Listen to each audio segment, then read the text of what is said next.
Deus, nós te agradecemos por esta manhã, nós estamos reunidos no nome do Teu Filho, nós entoamos hinos, cânticos espirituais para o louvor do Teu nome, e nós desejamos de todo o coração que o Senhor tenha recebido cada um deles. E agora, Pai, que vamos abrir a Escritura, nós manifestamos a dependência do Senhor. Nós precisamos de Ti para compreender a Bíblia, nós precisamos do Senhor para manter a nossa atenção ligada à verdade da Tua Palavra, nós precisamos da ação do Teu Espírito contra o ladrão que deseja roubar a palavra enquanto ela é semeada, e nós suplicamos, Senhor, diante dessas realidades, que Tu realizes essa obra de fé em nossos corações, nos abençoando. Nós pedimos isso no nome de Jesus. Amém. Amém. Meus irmãos, os santificados precisam ser santos. Essa é a mensagem de Paulo em uma sentença da primeira carta aos Coríntios, e nós vamos estudar essa carta por um bom tempo, provavelmente 1 ano ou 2 anos, nós vamos passar daqui para frente nessa carta se o Senhor Jesus não voltar.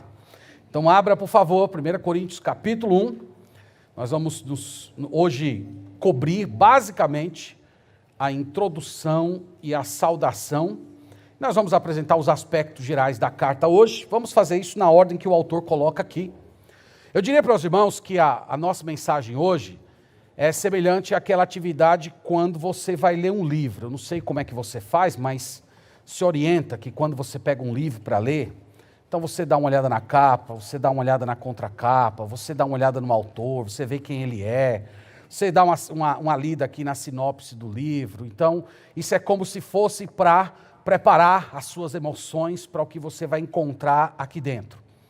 É basicamente isso que nós vamos fazer hoje. Nós vamos dar uma olhada de forma geral nessa carta, nessa igreja, nas circunstâncias, o porquê ela foi escrita. E se o Senhor permitir, nos próximos domingos, ao longo de meses, nós vamos mergulhar nesse escrito, uma carta muito importante, muito instrutiva e muito atual para o benefício da igreja do Senhor. Nós vamos direto ao texto, vamos ler a passagem toda, depois a gente volta fatiando ela, pedacinho por pedacinho. Então diz assim: Paulo, chamado pela vontade de Deus para ser apóstolo de Jesus Cristo, e o irmão Sóstenes, a igreja de Deus que está em Corinto, aos santificados em Cristo Jesus, chamados para ser santos, com todos os que em todo lugar invocam o nome de nosso Senhor Jesus Cristo, Senhor deles e nosso. Graça a vós outros e paz, da parte de Deus nosso Pai e do Senhor Jesus Cristo. Amém. Amém. Graças a Deus por sua palavra. Irmãos, vocês notam pela introdução que Paulo começa apresentando as suas credenciais apostólicas. Ele se apresenta assim. Ele começa, a primeira palavrinha da epístola é Paulo. Se você observar, as 13 epístolas de Paulo começam dessa maneira.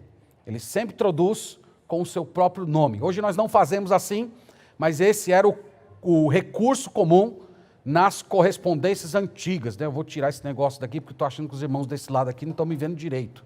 Agora vão ver. Então ele se apresenta como sempre faz, Paulo.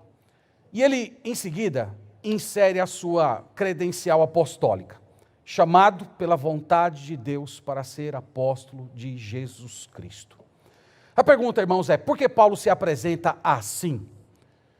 Tenha certeza, ele não se apresenta dessa maneira para autopromoção. Ele não está falando isso, olha, eu sou apóstolo simplesmente para que vocês me reverenciem, que vocês me reconheçam, que vocês me deem as honras devidas ao meu apostolado. Definitivamente ele não tem esse tipo de alvo em mente quando ele começa apresentando as suas credenciais. Essa frase aqui deve ser entendida mais nos seguintes termos: eu sou Paulo e venho a vocês como um enviado de Jesus Cristo. É isso que significa Paulo apóstolo. O que está embutido aqui é a seguinte ideia: as palavras que vocês lerão nessa epístola são de Jesus Cristo. Essa é a diferença da fala de um apóstolo para a fala de um profeta e para a fala dos pastores hoje. Os profetas, eles precisavam ser avaliados pela igreja. Os apóstolos não. Os apóstolos eram compreendidos como pessoas que, quando falavam, Jesus Cristo estava falando através deles. O que os apóstolos falavam não passava por questionamentos. Então, Paulo está se apresentando dessa maneira. Ele está se apresentando como alguém que tem autoridade, ele está se apresentando como alguém que tem peso escriturístico. O que ele tem, o que ele fala, equivale à palavra de Deus. Agora, por que Paulo está se destacando dessa maneira? Porque nós vamos ver ao longo da epístola que haviam pessoas que questionavam o seu apostolado. Vocês lembram que Paulo não conviveu com os 12. O apóstolo Paulo também não esteve com o Senhor Jesus Cristo durante o seu ministério terreno, enquanto ele treinava e capacitava os 12. E além disso, pesava sobre ele o fato dele ter sido um perseguidor da igreja, ter assassinado crentes em Cristo Jesus. Então havia muitas suspeitas que pesavam sobre a figura do apóstolo Paulo, e é por isso que ele precisava se apresentar dessa maneira. Ao longo da epístola, ele vai mencionar esse assunto, ele vai evocar, provar a sua autoridade apostólica. Só para mencionar aqui dois ou três exemplos, 1 Coríntios capítulo 15, vá comigo até lá, por favor. 1 Coríntios capítulo 15, e aqui vocês vão ver um exemplo disso. Ele diz assim, 1 Coríntios capítulo 15, ele vai aqui nessa passagem dar uma descrição do evangelho, o evangelho que inclusive ele pregava, e no versículo 3 ele fala o seguinte, olha só: antes de tudo vos entreguei o que também recebi, que Cristo morreu pelos nossos pecados segundo a Escritura, as Escrituras, e que foi sepultado e ressuscitou ao terceiro dia segundo as Escrituras. Aqui ele está apresentando uma definição do Evangelho. Se você não sabe, decore uma definição do Evangelho, aqui está um excelente caminho. Cristo morreu pelos nossos pecados, Cristo ressuscitou. Se você entender essa frase, o que está ligado a ela, você conhece o Evangelho.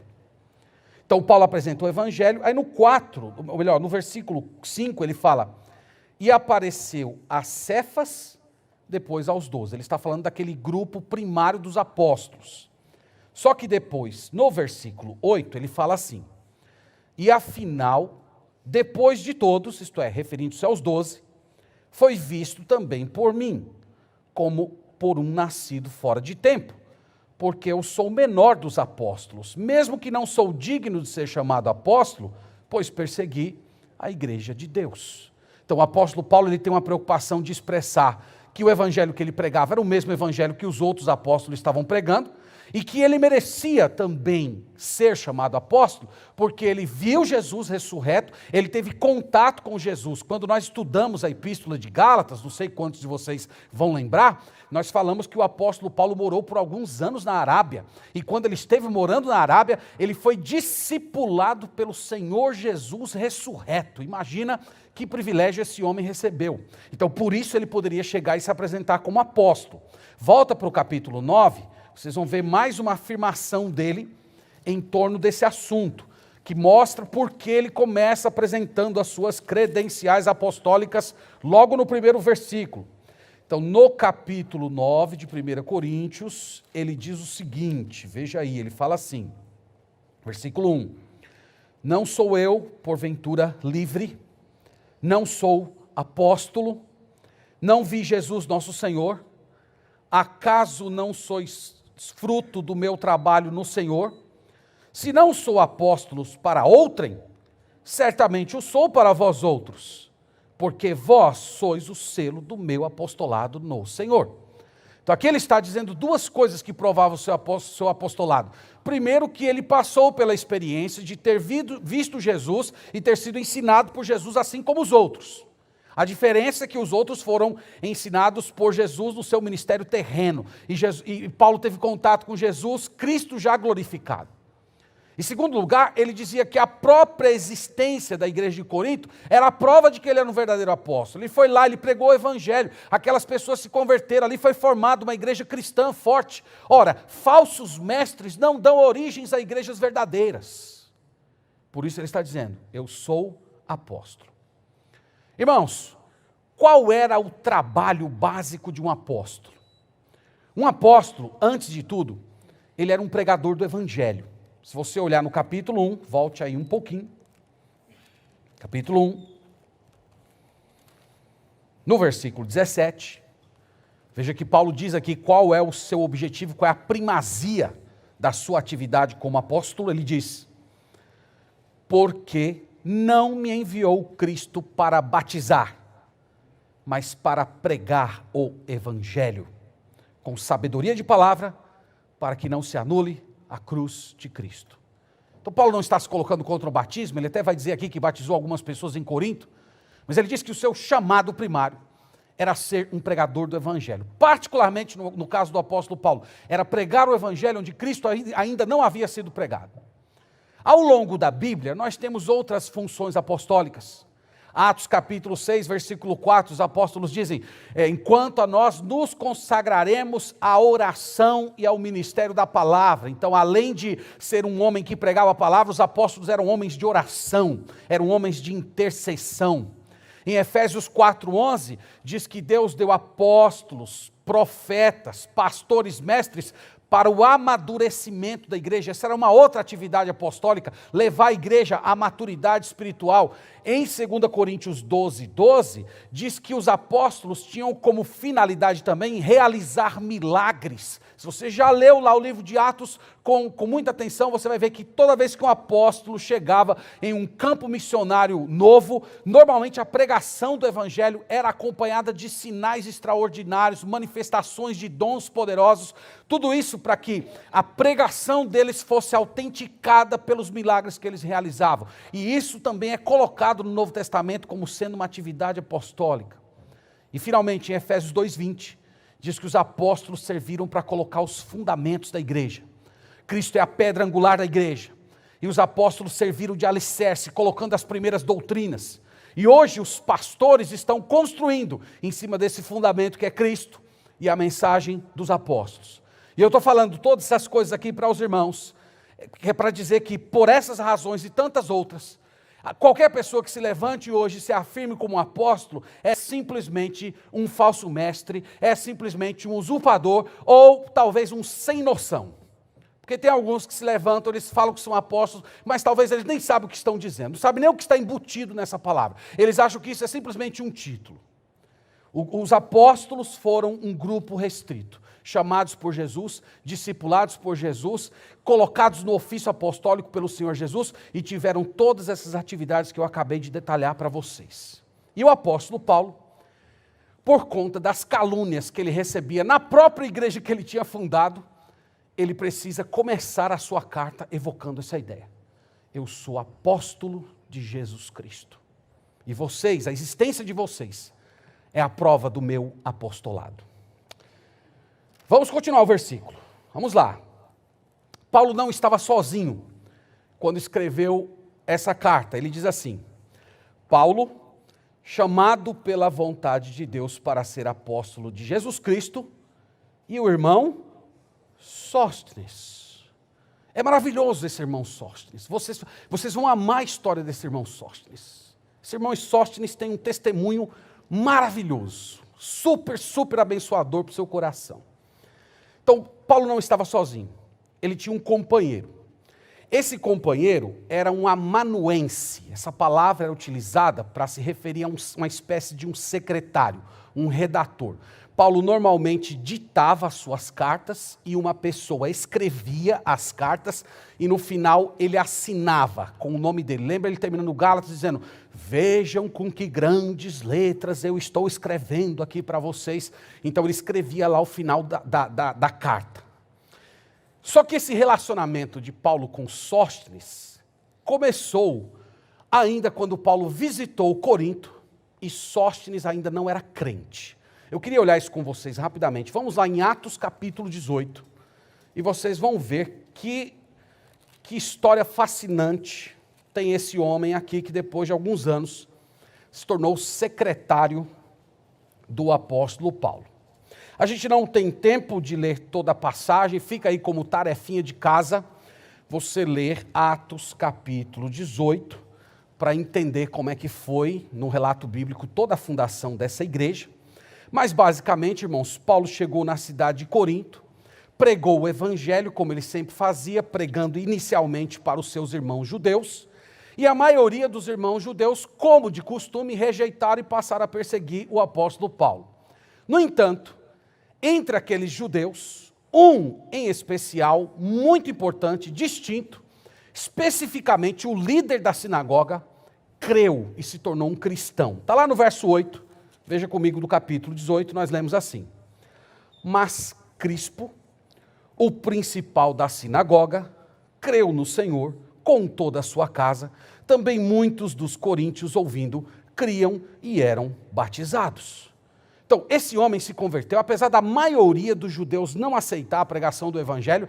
Esse homem, líder da sinagoga, um homem influente, importante, creu no Senhor com a sua família, mais alguns judeus, e isso gerou, irmãos, um reboliço entre os judeus. E aí eles tiveram que eleger um novo líder para a sinagoga. É claro que eles não iam manter um cristão liderando uma sinagoga judaica. E quem vocês acham que eles escolheram? Eles escolheram o Sóstenes. E esse Sóstenes, para ficar de boa com os judeus, ele resolveu mover uma ação penal contra o apóstolo Paulo. Veja só isso.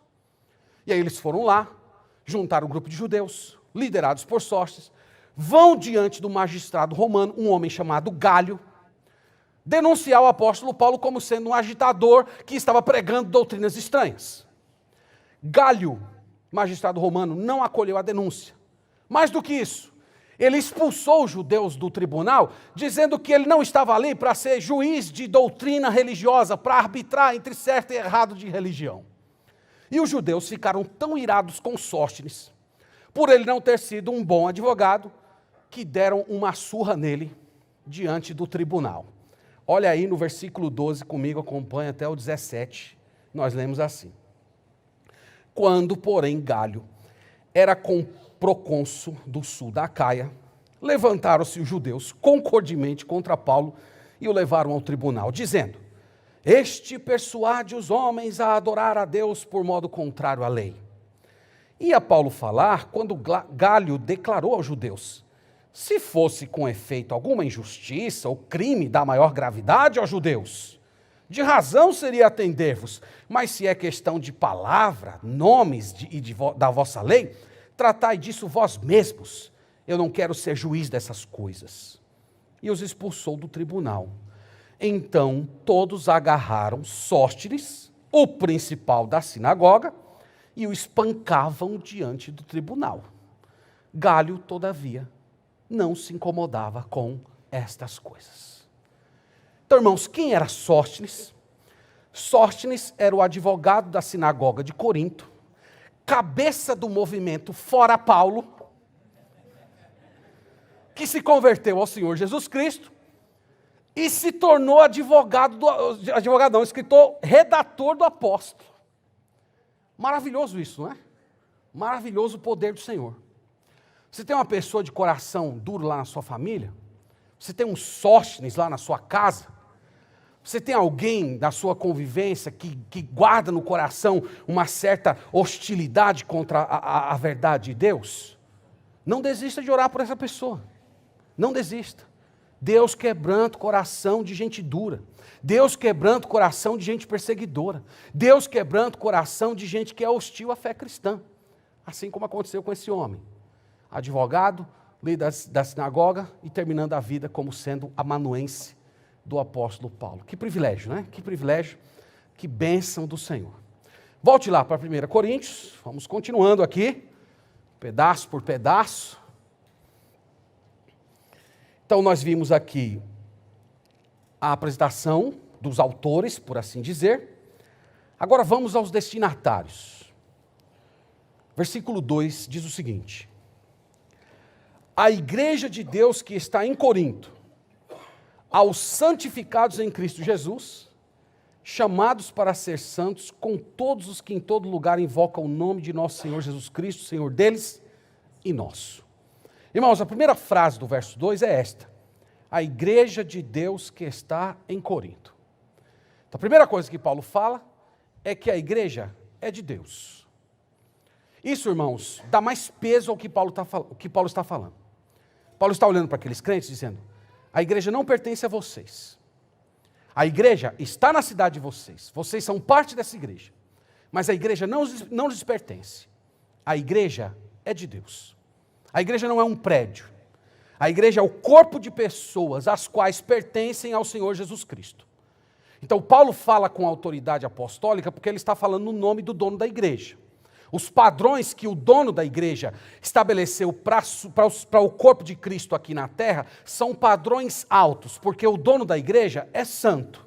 E é por isso que Paulo vai falar a respeito de como deve ser o culto, o que pode fazer no culto, o que não pode fazer no culto, porque essas escolhas não pertencem aos crentes. Essa escolha pertence ao dono da igreja. Ele que normatiza, ele que diz como é que a igreja deve funcionar. Nós todos, no final das contas, tanto os coríntios como nós hoje, nós somos apenas mordomos da igreja.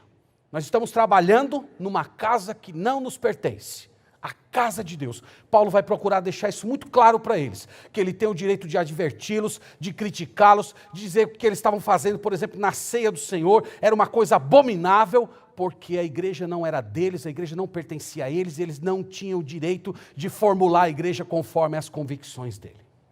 Então a igreja é de Deus, mas ela se situava numa cidade, na cidade de Corinto. E irmãos, para a gente entender melhor, a própria carta, eu queria mostrar para vocês alguns aspectos da geografia e da história desse povo aqui, para vocês compreenderem mais ou menos como é que se dava. Eu pedi para colocar uns mapas aí, já está no jeito?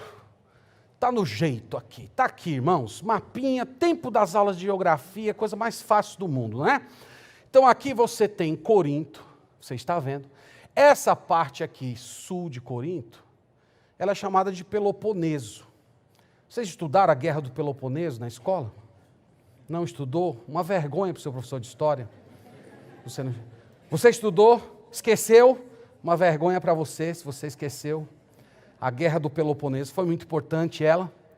Então, essa região sul, chamada Peloponeso, aqui você tem a região norte, vocês estão vendo que ela é conectada por essa pequena faixa de terra aqui, que é chamada de istmo. Estudaram o que é istmo em geografia? Lembram? Uma vergonha para você, se você não lembra, que é um istmo. É um pequeno estreito de terra, normalmente separado por um mar ou um oceano. Está aí, tá bom? Retome aí a sua mente. E aqui você tem a cidade de Corinto. E vocês estão vendo que esse istmo é cercado por duas porções de terra. Aqui é o Golfo de Corinto, aqui é chamado o Golfo Sarônico. E essas duas porções de terras eram conectadas por aqui. E Corinto, vocês estão vendo que está aqui nessa ponta. Tinha dois portos em Corinto. Tinha um porto desse lado do Golfo aqui e tinha um outro porto do outro lado desse aqui. O próximo mapa, ele ilustra isso para vocês. Vamos ver se ele foi. Aqui tem uma foto um pouco mais atual. Então vocês estão vendo aqui Corinto de frente ao istmo, aqui os dois golfos, e você tem essa região aqui onde está a cidade. É muito interessante vocês considerarem isso, porque todo comércio que transitava entre norte e sul tinha que passar por Corinto.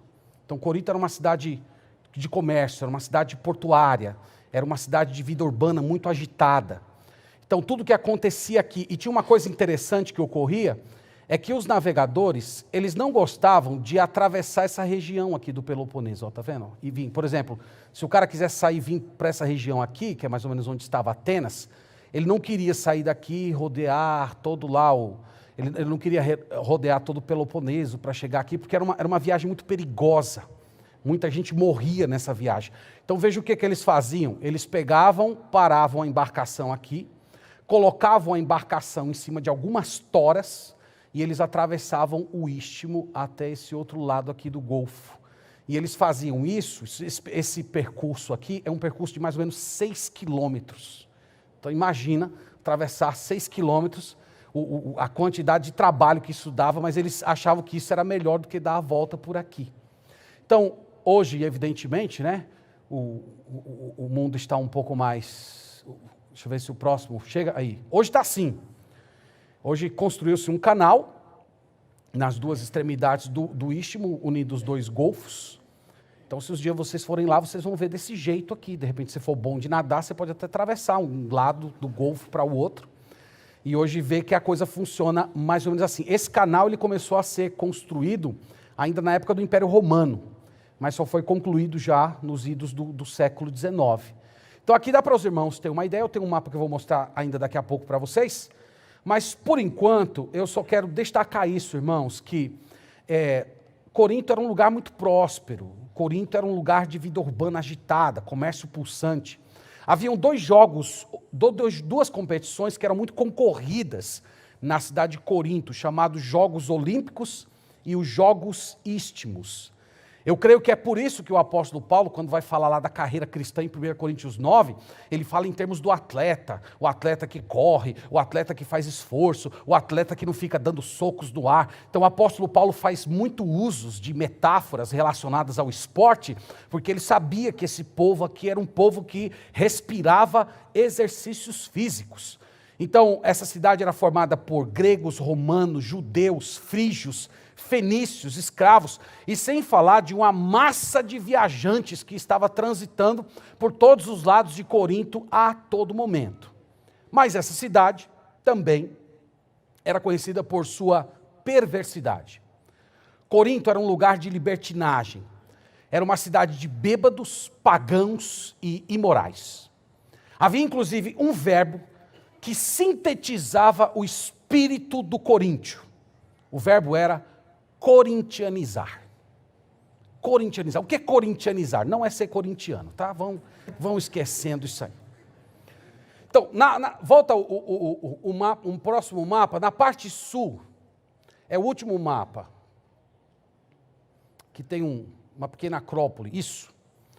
Na parte sul de Corinto, havia uma acrópole chamada Acrocorinto. E nessa acrópole, na parte alta da cidade, ficava o templo de Afrodite. E nele havia 1000 sacerdotisas prostitutas. E todas as noites essas mulheres desciam para a cidade a fim de oferecer favores sexuais. Então aqui dá para você ter uma ideia do estado moral daquela cidade. O apóstolo Paulo ofereceu um catálogo de pecados que era comum em Corinto. Está no capítulo 6, versículo 9. Aqui dá para você ter um raio-x da situação moral e espiritual daquela cidade. No capítulo 6, versículo 9, Paulo dá um catálogo aqui dos principais pecados que eram cometidos entre aqueles habitantes. Então, 1 Coríntios capítulo 6, versículo 9, ele fala assim: ou não sabeis que os injustos não herdarão o reino de Deus? Não vos enganeis, nem os impuros. Palavra impuro aqui é a palavra porneia, nós já temos falado dessa palavra várias vezes aqui na igreja. É uma palavra que designa todo tipo de pecado sexual que foge do padrão homem e mulher dentro do casamento. Segunda palavra que ele usa, nem idólatras, isto é, os adoradores de falsos deuses, ou pessoas que eram participantes da idolatria, mesmo indiretamente. Ele usa ainda a palavra adúlteros, é a palavra moikos, na língua grega, que designa especialmente aqueles que vivem traindo o cônjuge. E tem uma palavrinha interessante aqui, que é a palavrinha efeminados, palavrinha malakos, na língua grega. A palavra significa literalmente macio. Eram homens que usavam roupas femininas, não necessariamente homossexuais, mas homens que usavam roupa feminina, que falavam como mulher, que agiam como mulher. Então eram homens efeminados, eram homens que tinham trejeitos femininos. Então, em Corinto, havia uma cultura de mistura de gêneros. Havia certas pessoas que não gostavam da distinção entre homem e mulher, inclusive no jeito de falar e no jeito de se vestir e de se comportar. Então você que acha que hoje isso é uma coisa nova, invenção da nossa cultura, é evidente que a nossa cultura está muito pior. Mas essa disposição para ser macio, ela já existia nos tempos de Corinto. Eu tenho falado muito com os jovens aqui da igreja, que vocês têm uma responsabilidade diante de Deus de serem os primeiros a dar uma resposta firme e bíblica, não sendo malacós, sendo masculinizados. Então, se vestir que nem homem, usar roupas que distinguam você da mulher, evitar essas calcinhas apertadas, esses cabelinhos afeminados, evitar essas coisas, porque isso, irmãos, faz parte de uma tradição pecaminosa, de fazer homem ser confundido com mulher. E vocês que são jovens, vocês têm uma responsabilidade muito maior diante de Deus. Então arranca esses brincos, começa a usar roupa de homem, se possível, vista-se até um pouco mais conservador do que a sua geração. Está todo mundo lá usando uma camisetinha, aí eu vou colocar uma gola polo, eu vou colocar uma camisa por dentro da calça. Ah, vai me chamar de engomadinho. Lembra que isso é uma estratégia justamente para fazer com que você se sinta apequenado e queira cada vez mais ser parecido com o sexo oposto. Então isso já existia nos tempos bíblicos e hoje tem sido muito reforçado essa ideia da dissolução da identidade masculina, os malacós. Ele cita ainda os sodomitas, essa palavra aqui, ela se refere exclusivamente a homens que se deitam com homens, mulheres que se deitam com mulheres. E ele cita ainda, irmãos, uma outra categoria de pecados. Ele fala, nem ladrões, nem avarentos, nem bêbados, nem maldizentes, nem roubadores herdarão o reino de Deus. Agora veja essa primeira frase do verso 11. Tais fostes alguns de vós. Então, na igreja de Corinto, tinha pessoas que tinham sido macios, tinham ex-homossexuais, tinha gente que roubou, teve gente que matou, teve gente que vivia uma vida depravada. A igreja de Corinto tinha pessoas que haviam vivido dessa maneira. E o apóstolo Paulo está aqui mostrando que a igreja, a situação dos crentes quando chegaram dentro daquela igreja, refletia o espírito da cidade. A cidade era daquele jeito. Era de se esperar que as pessoas que fizessem parte da igreja, elas trouxessem as marcas daqueles pecados que cometeram ainda no tempo da ignorância. Então, eu estou falando tudo isso para os irmãos para dizer o seguinte, o verso 9 e o verso 10 seria o que é a explicação do verbo corintianizar. Então, o que é corintianizar? É praticar todos esses pecados, esse catálogo aqui que Paulo escreve. O que nós vamos ver ao longo da carta, irmãos, e é uma coisa muito triste de se constatar, é que, infelizmente, alguns crentes estavam corintianizando dentro da igreja. Então, é por isso que ele escreve essa carta. Esse mesmo espírito que Paulo vai dizer, tais fostes alguns de vós, infelizmente, em alguns casos, estava sendo a realidade daquela igreja, e é por isso que ele escreve essa carta, justamente para combater o espírito do mundo. Em particular, o caso da imoralidade era tão grave na igreja de Corinto, que antes dessa carta aqui, o apóstolo Paulo já havia escrito uma outra carta para combater o pecado da imoralidade. Você pode ver isso no capítulo 5. Veja comigo aí. Capítulo 5, verso 9. Ele fala assim, já em carta, vos escrevi que não vos associasseis com impuros. Então Paulo está falando que antes dessa carta, ele já tinha escrito uma outra carta para essa igreja. Os teólogos chamam dessa carta de a carta perdida. Uma vez eu estava dando uma aula no seminário, e o aluno perguntou assim, pastor, e a carta perdida? Eu digo, o que é que tem? A carta perdida de Paulo? Eu falei, sim, o que é que você quer saber? Onde é que ela está?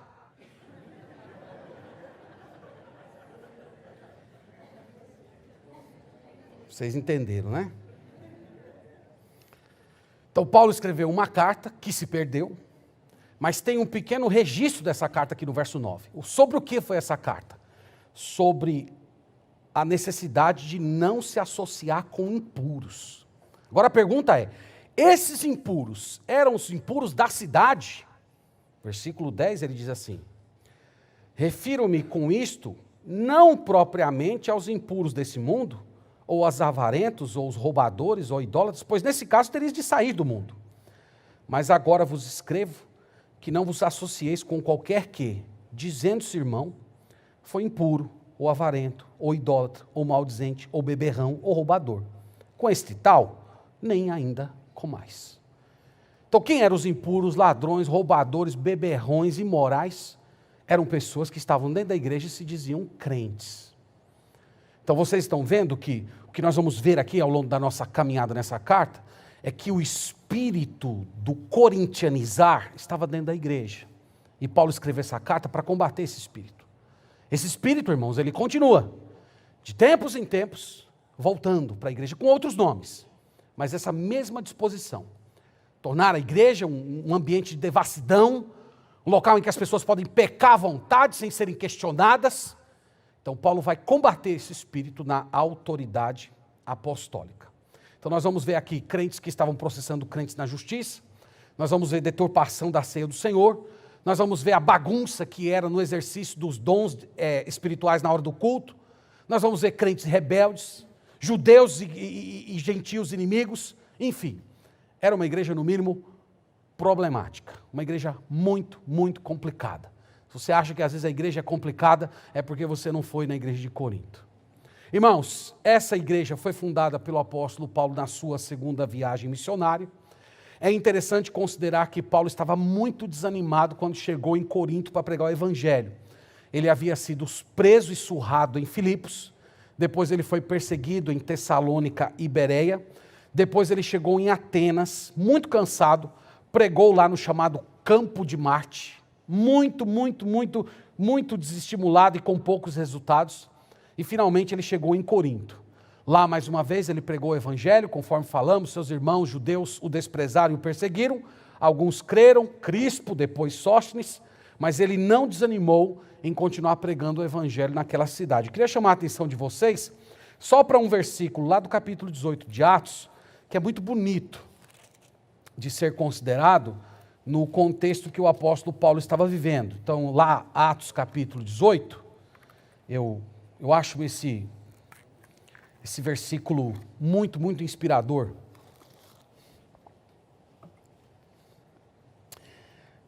Atos 18, veja que coisa linda, irmãos. Verso 9, ele fala assim, Lucas narrando, ele diz, à noite, eu estou lendo errado, é Atos 18, está lendo 16. Atos 18, verso 9, diz assim, teve Paulo durante a noite uma visão em que o Senhor Jesus, o Senhor lhe disse, não temas, pelo contrário, fala e não te cales, porquanto eu estou contigo e ninguém ousará fazer-te mal, pois tenho muito povo nesta cidade. É muito bonito isso. Paulo lá no meio do seu cansaço, cheio de feridas nas suas costas, da sua que tinha levado, Jesus aparece, não tenha medo. Paulo estava com medo em Corinto. Não tenha medo, eu estou contigo. Fala, não te cales. Eu tenho povo nessa cidade. Deus tem povos nas cidades. É por isso que nós pregamos o evangelho. Nós não sabemos quem é esse povo, nós não sabemos a identidade dos eleitos, não está escrito na testa dele quem são. Mas em cada cidade Deus tem um povo. E Ele chama esse povo através da pregação do evangelho. E é por isso que nós pregamos o evangelho do Senhor Jesus Cristo. Então Paulo passou 1 ano e meio pregando aqui, uma comunidade foi edificada com judeus e gentios, depois ele viajou para a cidade de Éfeso, deixou Apolo, um dos seus discípulos, como pastor dessa igreja, e mais ou menos 4 anos depois, Paulo escreveu essa carta, aqui no ano de 55 aproximadamente. Volte agora lá para 1 Coríntios, vamos terminar aqui, versículo 2, o que ele diz ainda? Vamos ver agora como é que Paulo descreve esses crentes. Ele fala assim, ó. Ele fala, a igreja de Deus que está em Corinto, agora veja essa frase, irmãos, aos santificados em Cristo Jesus. É muito interessante pensar nisso. Você lê isso aqui e pensa, mas aquele povo que tinha imoral, ladrão, roubador, avarento, maldizente, eles são santificados em Cristo. Como é que uma pessoa, como é que uma igreja onde tem pessoas que agem desse jeito, podem ser santificadas em Cristo? Com esse tipo de comportamento, é possível ser santificado em Cristo? Pois é. A santidade, em primeiro lugar, não é uma questão de obras. Se você não aprendeu isso, você precisa aprender. Esse assunto é urgente para a sua melhor caminhada com o Senhor Jesus Cristo. Com todos os problemas, a igreja de Corinto era uma igreja de santificados. E a pergunta que surge é, como eles eram santificados? Ou melhor, como é que uma pessoa pode ser santificada hoje? É fundamental você saber disso. Hebreus capítulo 10, versículo 10, responde com um versículo bíblico, de forma muito direta, como é que os coríntios foram santificados e como é que as pessoas de hoje podem ser santas também. Nós pensamos que santos são aqueles canonizados, aqueles que tiveram uma vida, que alcançaram a perfeição nesse mundo através do seu comportamento. Mas veja que a Bíblia não retrata assim. Estou lendo Hebreus capítulo 10, versículo 10, que declara o seguinte: nessa vontade é que temos sido santificados. Como nós somos santificados? Mediante a oferta do corpo de Jesus Cristo de uma vez por todas. Então, como é que nós somos santificados? Nós não somos santificados através das nossas atitudes. Nós somos santificados através da morte de Cristo. A morte de Cristo santifica pessoas. As pessoas são santas, não pelo que elas fazem, mas por aquilo que Cristo fez. As suas injustiças são lançadas em Cristo Jesus. E a integridade de Jesus é lançada sobre pecadores. E quando essa santa operação de fé acontece, uma pessoa é imediatamente santificada. Maravilhoso isso. Atos 26, versículo 18, é mais uma referência que eu queria evocar para explicar bem isso, porque se você não entendeu essa mensagem, você ainda não entendeu o Evangelho. É fundamental compreender o Evangelho. Atos capítulo 26, irmãos, verso 18. Paulo fala a respeito desse assunto aqui em uma de suas pregações. Ele diz assim, Atos 26, verso 18. Para lhes abrirem os olhos e os converteres das trevas para a luz e da potestade de Satanás para Deus, a fim de que recebam eles remissão de pecados e a herança entre os que são santificados pela fé em mim. A última frase do versículo, entre os que são santificados pela fé. Então como é que você se torna uma pessoa santa? Exercendo fé em Jesus. Crendo que a morte de Jesus foi um pagamento pelos seus pecados. Acreditando que as punições que Jesus estava recebendo na cruz são as suas punições. E quando você, pela fé, se agarra a essa mensagem, dizendo, eu creio que Jesus Cristo pagou naquela cruz todo o meu pecado, passado, presente e futuro, imediatamente você é santificado. É assim que a igreja de Deus é canonizada. Ela é declarada santa, não pelo que ela faz, mas pelo que Cristo fez. É assim que você se torna santo, é assim que você é salvo. Se você quer entrar no caminho de Deus, se tornar um cristão verdadeiro, você precisa ser santificado em Cristo. Lembre-se disso. É por isso que há uma diferença entre o comportamento dos coríntios e aquilo que eles eram em Cristo Jesus. Em Cristo Jesus, eles eram santificados, mas infelizmente, eles não estavam vivendo à altura daquilo que eles haviam recebido do Senhor Jesus. Volte lá, 1 Coríntios, vamos terminar aqui, daqui para meio-dia, nós vamos conseguir terminar, se o Senhor nos ajudar. Então ele fala assim, a igreja de Deus que está em Corinto, aos santificados em Cristo Jesus. Agora veja que essa frase complementa a anterior. Chamados para ser santos. Uma frase complementa a outra. Você é santificado, mas você também é chamado para ser santo. Então aqui a santidade não é apenas um ato, fruto da graça de Deus, na qual você recebe os benefícios da morte e da ressurreição de Cristo quando seus pecados são lançados nele. Não. Santificação é também um processo. Então Paulo está dizendo assim, o Deus que santificou vocês através da morte e ressurreição do seu Filho, agora chama vocês a praticarem a santidade. Então vocês precisam ser santos na alma, no corpo, nos sentimentos, nos relacionamentos, nas percepções. Essa é a vocação mais básica de vocês. Esse é o chamado, irmãos, mais elementar da vida de um cristão. Isso vem antes da sua carreira, isso vem antes do seu casamento, isso vem antes dos seus filhos. Essa tem que ser, inclusive, a nossa aspiração dominante. Nós fomos chamados para ser santos. Aqui nós temos um exemplo do que é a ética cristã. Na ética do mundo, você precisa fazer algo para ser algo. Por exemplo, na ética do mundo, você tem que lutar para vencer. Não é assim? Então você luta, se esforça e você vence. A ética do mundo é assim. Na ética cristã, é diferente. Você é chamado a fazer aquilo que você já é. Deus já te fez vencedor em Cristo, no momento da sua conversão. E agora Ele quer que você lute. Então você não luta para ser. Você luta porque já é. Você não luta para ser santo. Você luta porque já foi santificado. Essa é a ética do Novo Testamento. Então todas as advertências, correções, reprovações que nós vamos ver ao longo da carta, elas partirão desse ponto. Nós somos chamados para ser santos. É por isso que precisamos de correção, é por isso que precisamos de exortação, é por isso que a gente traz aqui umas palavras duras, né? Minha esposa quase todo domingo fala para mim assim, olha, tem um domingo que você morde, tem outro que você assopra, tem um domingo que você abraça, tem um domingo que você chuta os irmãos, então tem um domingo que você passa a mão, no outro você liga a metralhadora. Então a igreja de Deus precisa de palavras de exortação, precisa de palavras de força, de motivação, porque, irmãos, nós fomos chamados para ser santos. Volte para o versículo. Ele termina o versículo dizendo assim: com todos os que em todo lugar invocam o nome de nosso Senhor Jesus Cristo, Senhor deles e nosso. Aqui, irmãos, ele está falando da unidade da igreja de Jesus. Nós vamos ver ao longo da carta que especificamente ele está falando de judeus e gentios. Os judeus e gentios estavam dentro das igrejas cristãs, mas eles viviam como se fossem inimigos.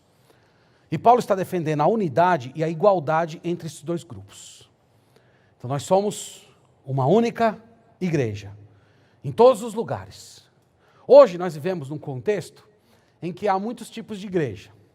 Nós temos igrejas batistas, congregacionais, presbiterianos, metodistas, anglicanos, igrejas independentes. Essas igrejas são distintas, têm as suas particularidades de culto, ênfases em certas doutrinas. No entanto, irmãos, há um elemento comum que une todas as igrejas verdadeiras: o fato de que elas invocam o nome do Senhor Jesus Cristo. É como se Paulo estivesse dizendo assim: quando nós oramos, quando nós curvamos o nosso joelho diante do trono da graça, todas as distinções caem por terra. Nós somos uma única igreja. Então nessa manhã nós temos igrejas diferentes no mundo inteiro reunidas. Mas quando elas estão orando, elas são uma única comunidade diante do Criador. É muito belo de se pensar nisso. Há uma unidade que atravessa as nossas diferenças temporais. Ele encerra a carta com uma saudação. Essa saudação é maravilhosa, se tornou inclusive parte do vocabulário de saudação de muitos cristãos hoje. Ele diz assim: graça a vós outros e paz da parte de Deus nosso Pai e do Senhor Jesus Cristo. Essa é a saudação comum de Paulo em todas as suas epístolas. Graça é a saudação típica do Novo Testamento. Paz é a saudação típica do judaísmo. Graça é a palavra grega. Cadê os alunos de grego aqui da igreja? Qual é? Caris. E paz vem da palavra judaica shalom, no Novo Testamento, eirene. É lindo, irmãos, essa saudação. O que é graça? Graça é a bondade de Deus generosa, por meio da qual Ele nos atrai para Ele mesmo.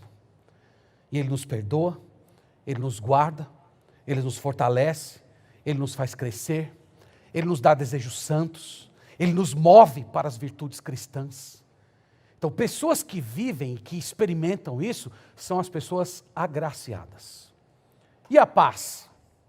A paz é, antes de tudo, um estado de serenidade da alma.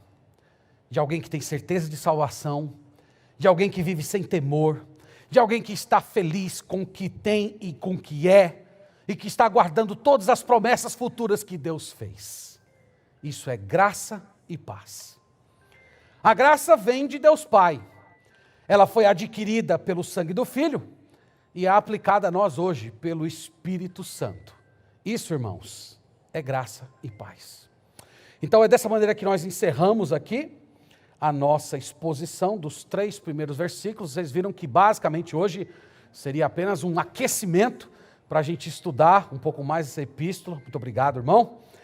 E nós vamos ao longo dos próximos domingos meditar um pouco mais de perto a respeito dessa epístola. Eu quero trazer algumas lições e depois nós vamos orar ao Senhor agradecendo por esse momento de meditação. Eu queria começar me dirigindo a você que está aqui, que está acompanhando essa pregação e que ainda não entregou sua vida a Jesus Cristo, que ainda não se converteu a Jesus em arrependimento e fé. Para você ser salvo, você precisa ser santo. Para você um dia ser aceito na presença de Deus e poder entrar para fazer parte do novo céus e da nova terra, você precisa ser santificado. E a Bíblia deixa muito claro que você não tem condições de fazer isso. Você pode até tentar fazer algumas melhoras na sua vida, mas você não tem condição de purificar a si mesmo.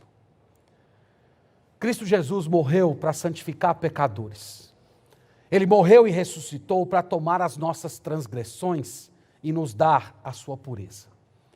Se você deseja ser salvo, se no dia de Cristo você deseja entrar no seu reino, no novo mundo, como alguém salvo, você precisa ser santificado nele.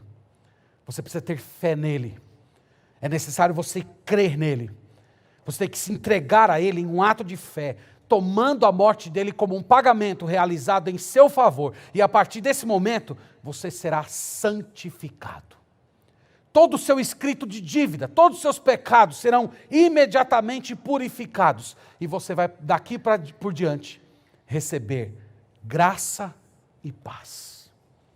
Faça isso, entregue sua vida a Jesus Cristo hoje. E você será santificado. Em segundo lugar, nós vimos que esse pequeno parágrafo, irmãos, ensina que a igreja é de Deus. A igreja pertence ao Senhor. Ele é o dono, ele é o proprietário. Nós somos apenas mordomos dessa casa. Isso isso desperta em nós uma reflexão muito importante. Tudo aquilo que nós realizamos em prol da igreja, nós fazemos primariamente para Deus. Então, tudo que você faz, tudo que você realiza para o bem da igreja, para a promoção da igreja, no final das contas, você está fazendo para o Senhor. É por isso, irmãos, que nós temos que amar a igreja. É por isso que a igreja tem que ocupar um lugar importante dos nossos afetos. Sabe por que nós temos que amar a igreja? Porque nós temos que amar o que Deus ama. Deus ama a igreja, com todos os seus problemas. Está aqui uma igreja problemática, terrível, mas é o grupo dos santificados em Cristo. Deus ama a igreja, você precisa amar quem Deus ama, e Deus ama a igreja dele. É por isso que você tem que servir na igreja, orar pela igreja, falar bem da igreja, ministrar na igreja de Deus. E temos que fazer isso, irmãos, todas essas coisas, porque a igreja pertence a Ele, e Ele é digno dessa entrega que nós fazemos. Então, os irmãos aqui da igreja, que servem nos diversos ministérios, lembre-se disso. Vocês estão servindo a Deus. E eu espero que essa pequena ideia renove o ânimo de vocês para vocês continuarem. Renove a alegria interior.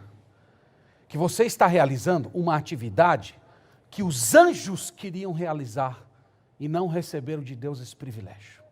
Então, os irmãos que estão na portaria, as pessoas que limpam a igreja, as pessoas que realizam trabalhos aqui na nossa comunidade, que passam despercebidos, que às vezes nunca recebem um obrigado, inclusive do pastor.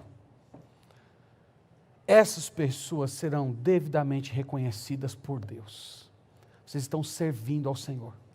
E no Senhor o trabalho nunca é vão. Se você adotar esse pensamento, se você fortalecer sua mente com esse pensamento, primeiro, você não vai ser uma pessoa ressentida. Você não vai ficar todo o tempo esperando reconhecimento das pessoas, recompensa. Se vier, amém, louvado seja Deus, você vai tributar isso ao Senhor. Você não vai tomar para si mesmo, como os santos lá de Apocalipse, que pegam suas coroas e colocam diante do pé do cordeiro. É assim que você vai fazer, você não vai ficar inflado. Oh Senhor, obrigado pelo privilégio de te servir. Essa casa, irmãos, é dele, e nós somos os seus mordomos, e nós recebemos um privilégio que os anjos ansiavam por ter. Antes de começar o culto, estava olhando as irmãs ali na portaria trabalhando, né? Com tanto amor, acolhendo as pessoas. E eu estava com esse versículo em mente, pensando nisso. Os anjos queriam fazer a atividade que essas irmãs estão fazendo. Mas Deus deu a elas tamanho privilégio. Terceiro lugar. Eu espero que tenha ficado claro para todos nós que nós temos de ser aquilo que já somos. Nós somos santos e nós temos que ser santos. Irmãos, essa relação que o apóstolo Paulo faz entre os santificados e ao mesmo tempo aqueles que são chamados a ser santos, mostra algo muito importante a respeito da vida cristã. O que eu quero dizer é o seguinte, é que não há um pecado, não há um traço de temperamento nocivo, não há uma falha de caráter que não possa ser superada. Não há. Cristo já lhe santificou. Isso significa que todos os recursos que você precisa para crescer na fé, para amadurecer, para superar as suas fragilidades, para avançar em direção à santidade, para sujeitar a sua carne, servir ao Senhor com alegria, dar as costas para o seu pecado, tudo isso já lhe foi dado no ato da conversão. Quando Deus te chama para ser santo, Ele não está te colocando diante de uma tarefa impossível. Ele não está colocando você diante do horizonte e dizendo assim, ande até o horizonte. E você anda, quando chega lá, o horizonte está lá na frente. E você anda, não. Deus já fez você santo. Ele está simplesmente chamando você a assumir aquilo que você já é em Cristo Jesus. Tem crentes hoje que são vítimas do seu próprio diagnóstico. Sabe o que significa ser vítima do seu próprio diagnóstico? É você olhar para si mesmo e dizer assim, eu sou uma pessoa irada, eu sou assim mesmo. Eu sou uma pessoa preguiçosa, eu sou assim mesmo. Eu sou uma pessoa entristecida, traumatizada, lasciva. Eu passei por coisas difíceis na minha vida, eu enfrentei situações terríveis. Seu diagnóstico não é a sua identidade. Seu diagnóstico não é aquilo que você é. Seu diagnóstico é onde você está. Mas você é santo. Você foi santificado. Então você não pode se avaliar a partir do seu próprio diagnóstico. Você tem que se avaliar como Deus te avalia. Deus te santificou. Ele te deu o Espírito dele. E você tem tudo o que precisa para crescer, para amadurecer e para superar todas as suas dificuldades e viver para a glória de Deus. Você crê nisso? Espero que você creia de todo o coração. Quero terminar me dirigindo aos irmãos que estão sofrendo, que estão atribulados, que estão passando por grandes provações. Esse texto aqui lembra uma coisa muito confortante para você. Deus não te deu apenas a graça, Deus também te deu a paz. Se você tem a graça, por que é que você está vivendo sem paz? Porque você anda atribulado, tenso, agitado por dentro, com medo, inseguro com respeito ao futuro. Nós vimos aqui, irmãos, graça e paz estão sempre juntas. Elas são diferentes na Bíblia, mas elas nunca são separadas. Então não descanse até que a paz de Deus seja o árbitro dos seus sentimentos. A Bíblia fala lá em Filipenses capítulo 4, versos 6 e 7, que nós temos que orar com súplicas, orações, intercessões e ações de graças. E a paz de Deus, que excede todo o entendimento, guardará o vosso coração e a vossa mente em Cristo Jesus. Portanto, não se entregue à agitação interior. Não se entregue ao desespero. Tão logo você perceber que o seu coração está atribulado, se repreenda, ore, confesse ao Senhor, pregue para si mesmo que você serve um Deus que está cuidando de cada detalhe da sua vida, que Ele já escreveu a sua história e que Ele é um Deus bom e que Ele nunca vai lhe dar algo que seja destrutivo. Creia nisso, peça a Deus, Senhor, me concede paz, Senhor, acalma os meus sentimentos. Ore ao Senhor até que a paz dEle cerque todo o seu coração e você venha viver uma vida tranquila, pacífica nesse mundo, sabendo que Deus existe, que Ele é bom e que todas as coisas cooperam para o bem daqueles que amam a Deus. Amém, meus irmãos? Louvado seja Deus por estarmos juntos essa manhã. Vamos orar nesse momento, agradecendo pela palavra de Deus. Obrigado, Senhor, por abrir a Escritura, por ler esse texto tão maravilhoso, Senhor. Uma simples introdução de um livro, mas tão cativante, parte de uma história tão bela. Te agradecemos pela Bíblia, por esse livro maravilhoso que o Senhor nos deu. E hoje, Pai, nós estamos aqui para te louvar, porque nós somos igreja de Deus. Nós somos santificados em Cristo Jesus. Nós somos pessoas que receberam graça e paz do Senhor. E nós oramos, Senhor, para que todos esses privilégios espirituais venham ser sabidos e sentidos por cada um de nós dessa manhã. Que o Senhor guarde o nosso coração, que o Senhor nos cerque com a tua paz, que o Senhor nos encha de alegria e que o Senhor nos dê um coração que aspira com todas as forças a viver e a buscar a santidade. Nós oramos com gratidão no nome de Jesus. Amém.